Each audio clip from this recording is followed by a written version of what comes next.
So now that we have covered almost all the aspects of list, let us do a quick practice session and try to just implement everything that we have learned via some questions. So I'll create a new notebook here. Let me create a new notebook and I'll call it lists practice. Okay. So I'll just write down some questions very similar to what we have done.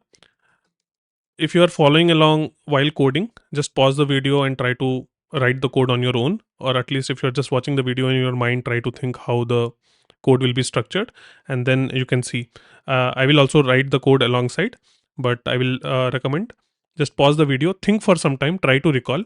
If you're not able to recall, go and watch the previous videos and try to come up with the answer on your own. Okay, these are very simple questions.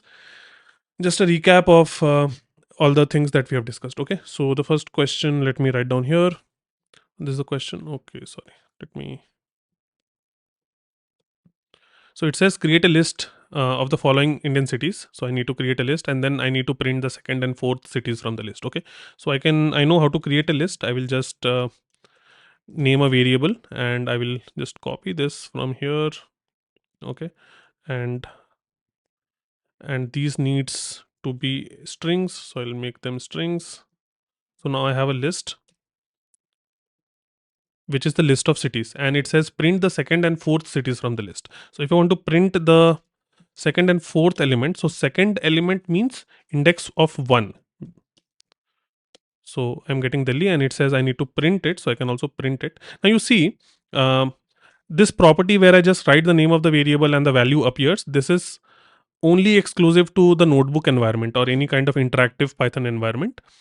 Right now, this is the only environment you know, but later on when we learn about IDEs, there if you just write the name of variable like this, that's not going to work. So if you want to print something explicitly, you need to give the print command. So then it is giving me the value Delhi.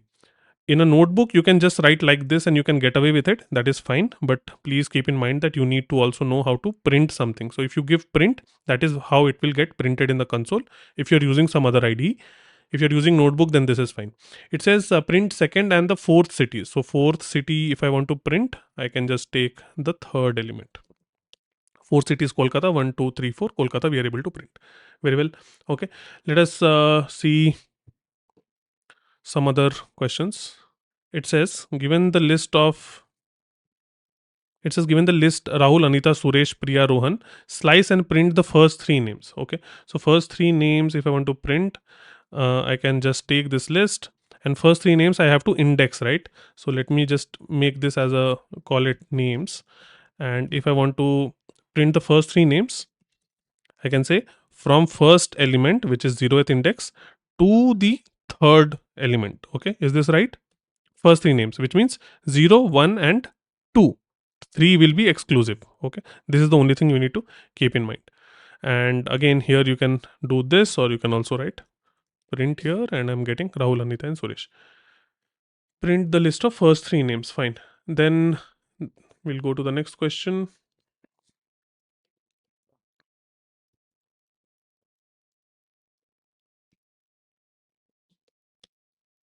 Okay, it says create a list of fruits apple, banana, mango, and then we need to add orange to the end of the list, and I also need to insert grapes at index 2. Fine. So let me just make a variable here, fruits, and let me just add apple, mango, and banana. What is the first thing we need to do? Add orange to the end of the list. So if I just want to add something to the end of the list, I can do append. I can say orange. Okay, so now if I fruit is not defined, sorry, it's fruits, not fruit. And then if I do fruits, you see orange has been appended. Then it says insert grapes at index 2. So index 2, if I want to insert the word, we'll use the keyword in insert. So I'll say fruits dot insert, and I will just say at index 2, and I want to insert grapes. Okay, now if I look at fruits and if I look at index 2, I have grapes. Okay, so that validates that my task is done. I think by mistake I ran this code, so this empty string has been added here. If I want to remove that empty string, what I can do? I can just do fruits dot. Either I can do pop 3, third element from the end, okay, or I can just say remove empty string. This also I can do. And then I can again run fruits. You see that is gone. Fine. So I hope it is clear till here. Then let us do one more question. Question number 4. Okay, it says removing elements using pop, remove, and clear. So it says I have a list of players. Let me call it players. Remove the last element using pop, and then remove Virat using remove, and then I want to clear the entire list. Fine. So I have players. What it says, remove the last element using pop. Fine. So I'll just say players dot pop. If you want to store it, then you can store it. Otherwise, you can just run pop, and the last element, which is Rohit, should be removed now. You can see after Dhoni, Rohit is not there. And then it says remove. Sorry. Okay. Remove Virat using remove. Fine. I want to remove Virat from this. So I can do players dot remove. I told you remove will remove elements based on the value. Okay, so value has been given. They are not saying remove the second element, they are saying remove Virat. So we can have to remove using the value. So I will use the remove operation. I can do players Sachin and Dhoni. Virat has been removed. Then it says clear the entire list. So I told you we can clear the entire list by using clear. So I can say players dot clear. Now if I do players, it should be an empty list. Okay, this is done. Fine. Let us move to the next question. This is about sorting and reversing. We have discussed about that. Let us quickly do a practice. Okay, it says create a list of numbers 9, 3, 6, 1, 8, and then I want to sort it in ascending order, and then I want to reverse the list after sorting. Fine. So I'll just create a list like this, and this is my numbers. Then I want to sort the list. So I will just say sorted numbers. This is sorted. Fine. And if I go back to numbers, you see nothing happened to the numbers. Okay. When I do sorted numbers, it is returning something to me, but the numbers value after doing this is still the same. This is something that I was talking about, that this operation is not actually modifying numbers. It is returning a temporary view as to how the sorted number will look like, but it is not actually modifying. But if I do numbers dot sort, okay, and then I come and look at numbers, you see actually it is sorted. Okay, so it is these are the two different ways I've discussed previously. So now the number is sorted. Then, or if you're doing it this way, then you can store it in a different variable. Okay, suppose numbers is this, and if I come back here and if I look at numbers, you see this is the number, this is jumbled. If you want to do sorted numbers, you can do this and store it in a different variable. Sorted numbers. Now if I come back and see sorted numbers, you can see the numbers are sorted in ascending order. If I want to sort them in descending order, then you can pass here reverse is equal to true. Then if you come here, this is sorted in a reverse order. Then it says reverse the string after sorting. Reverse the list after sorting. So how do we reverse it? There are two ways. One is sorted numbers dot reverse. This is one way. And you see, this operation has actually modified the list. This operation has actually modified the list. So we call this as a in place operation. It actually modifies the actual sorted numbers variable. Okay.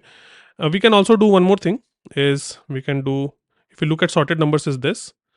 If I want to reverse it, I can also do this, sorted numbers -1. Okay, you can see.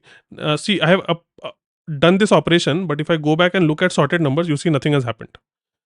So this operation has not modified sorted numbers. It is just showing me how it will look like it. So it is returning a view. So this is a not in place operation. Okay, this is not a, this returns only a view of the data.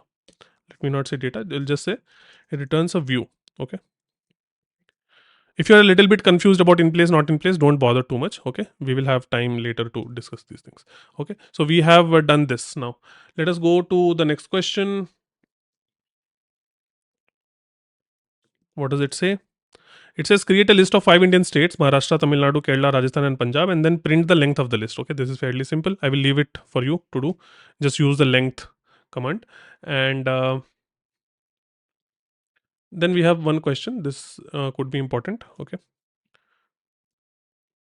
this is about nested list. Okay, so you see it says create a nested list of students and their marks. Fine. You see, this is something that you will find very common, this type of step of data. Okay, so try to understand what is this. This is a list of a list, and each list contains two elements. And the out of the two elements, the first element is the name of the person, second element is the marks of the person. That is how the list has been created. It is a nested list of students and their marks. Okay, now it is saying print the marks of the second student, Pooja. So who is the second student? Pooja. So how do we access Pooja here? We will access by using the position, which is 1, because it is on the second position, so index will be 1. So I can say students 1, that is Pooja. Okay, but I want to find out the marks of the student. Okay, so how, where is the marks is on the first index, so I'll say 1. I'm getting marks, which is 90, and I can do a print here. I can get 90. Okay, fine. Then let us talk about one more question, which is this one, using membership checks. Okay,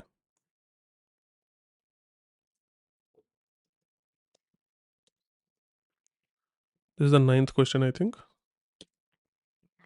It says given a list Delhi, Mumbai, Chennai, and Kolkata. Check if Hyderabad is present in the list. If not, print Hyderabad is not in the list. Fine. So what are we going to do? We'll just take cities. We'll create a list cities, and I want to check if Hyderabad is there in the list. So first I will check.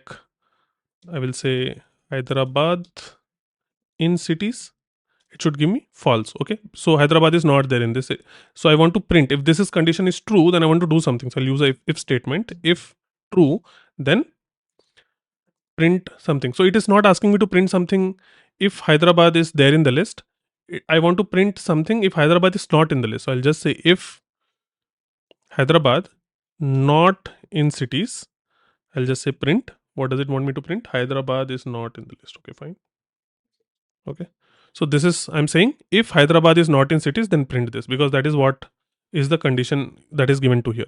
An alternate way of writing this, if suppose you want to do something if Hyderabad is there in cities, so you can say in cities, then, and suppose you don't know what to do, so I'll just say pass else.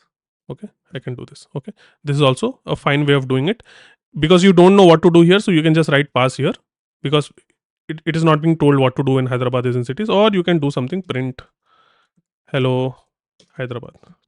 Okay, so this works. Now if I add Hyderabad to cities, suppose I do cities dot append Hyderabad. Okay, now cities has Hyderabad. Now if I do, it says hello Hyderabad. Okay, so I hope this is clear. So this was a quick practice session. If there is anything that you did not understand, please feel free to ask me, write it in the comment box, and I will respond to it. And read what are the questions that other people are writing. Maybe you will find your answers there. If you're not finding the answers, please feel free to watch the videos again. I have covered all of this. Still, if you're confused, please explain your problem in the comment box and I will definitely help you out. Thank you so much.